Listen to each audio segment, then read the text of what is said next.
Hey people, welcome back to the channel. ये हमारा यह दंतोरित मुस्कान का पार्ट 2 है, जिसमें हम लोग की छोटी सी कविता, बहुत बेहतरीन कविताओं में से एक है, नागार्जुन की कविता है फसल, उसको कंप्लीट करेंगे। और इसके बाद हमारा जो दंतोरित मुस्कान का जो भाग है पूरा, वो पूरा हो जाएगा। दंतोरित मुस्कान आप इसके पहले देखेंगे, उसके बाद आप इस कविता को देख रहे हैं, ठीक है। तो इस कविता को आइए शुरू करते हैं। नागार्जुन यानी वैद्यनाथ मिश्रा जी द्वारा लिखित है ये कविता, और बहुत बेहतरीन कविताओं में से एक है, जो प्रकृति की महिमा और मनुष्य और प्रकृति का पारस्परिक संबंध जो है उसके बारे में बताता है कि मनुष्य भी जो है वो प्रकृति पर आश्रित है और प्रकृति जो है वो मनुष्य पर आश्रित है।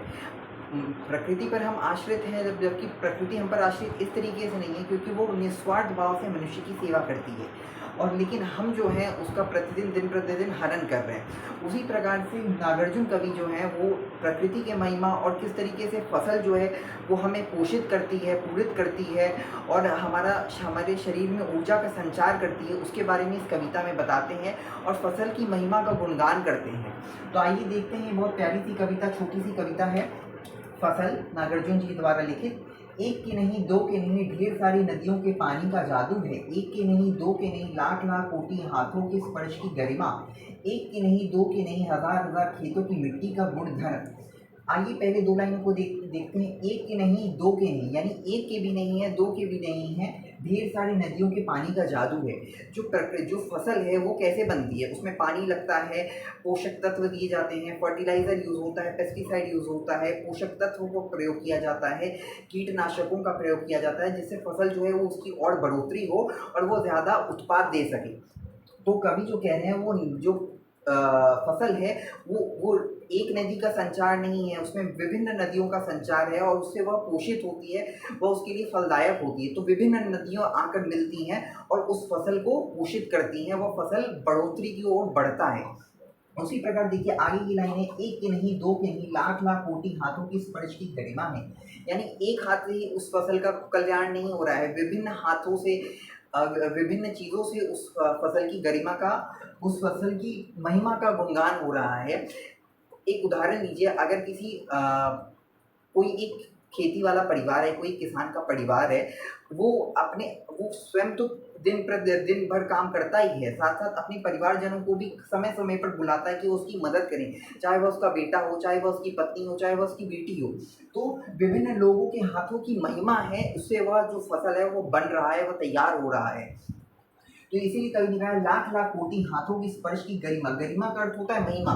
तो विभिन्न लोगों के हाथों की महिमा है, विभिन्न लोगों के हाथों द्वारा उस फसल को पोषित किया जा रहा है। एक के नहीं, दो के नहीं, हजार हजार खेतों की मिट्टी का गुण धर्म। एक के नहीं, दो के नहीं, यानी विभिन्न जगहों की मिट्टी का गुण धर्म, विभिन्न जगहों की मिट्टी के स्वभाव से विभिन्न जगहों की मिट्टी आकर मिली है, तब जाकर ये फसल तैयार हो रहा है, इस खेत में ये फसल तैयार हो रही है। एक उदाहरण लीजिए, जब बहुत ज़्यादा बाढ़ आती है खेतों में, किसी ग्रामीण स्थानों पर, तो विभिन्न जगह से मिट्टियाँ आती हैं, तो वो मिट्टी जो है वो एक जगह रह जाती है। फिर उसके बाद क्या होता है, फिर वहाँ फसल उगाया जाता है, फसल की खेती होती है।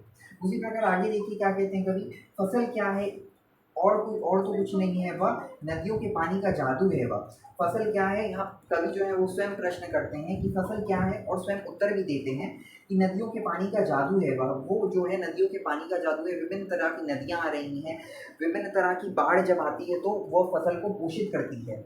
तो और कुछ नहीं है, वह नदियों के पानी का जादू है। पानी जो है वो खेतों के लिए बहुत ज़्यादा आवश्यक है, फसल के लिए बहुत ज़्यादा आवश्यक है, वरना वो जो फसल है वो सूख जाएगी। भूरी काली संधली मिट्टी का गुण धर्म है, वह रूपांतर है सूरज की किरणों का। भूरी काली संधली मिट्टी, भूरी काली यानी भूरी काली संधली का अर्थ होता है, संधली एक तरह की मिट्टी होती है, एक तरह की मिट्टी का स्वभाव है। तो कभी उसके बारे में कहते हैं, गुण धर्म का अर्थ होता है स्वभाव, किसी मिट्टी का एक स्वभाव होता है। जैसे उदाहरण लीजिए, गुजरात में कॉटन की बहुत ज़्यादा खेती होती है, तो उसके लिए ब्लैक सॉइल का ज़्यादा प्रयोग होता है। तो उसी प्रकार कवि जो है वो कह रहे हैं कि मिट्टी की बहुत ज़्यादा आवश्यक होती है, और विभिन्न तरह की मिट्टियाँ आती हैं और वह उसे पोषित करती हैं, उसके लिए फलदायक होती हैं। किसके लिए, फसल के लिए। रूपांतर है सूरज की किरणों का, रूपांतर यानी परिवर्तन है सूरज की किरणों का, फिरता हुआ संकोच है हवा की थिरकन का। कवि जो है वो कह रहे हैं, रूपांतर है सूरज की किरणों का, सिमटा हुआ संकोच है हवा की थिरकन का। रूपांतर यानी परिवर्तन हो रहा है सूरज की किरणों के कारण। सूरज की किरणें उस फसल पर पड़ रही, वो लहलहाती फसल जो है वो बहुत ही सुंदर लग रही है।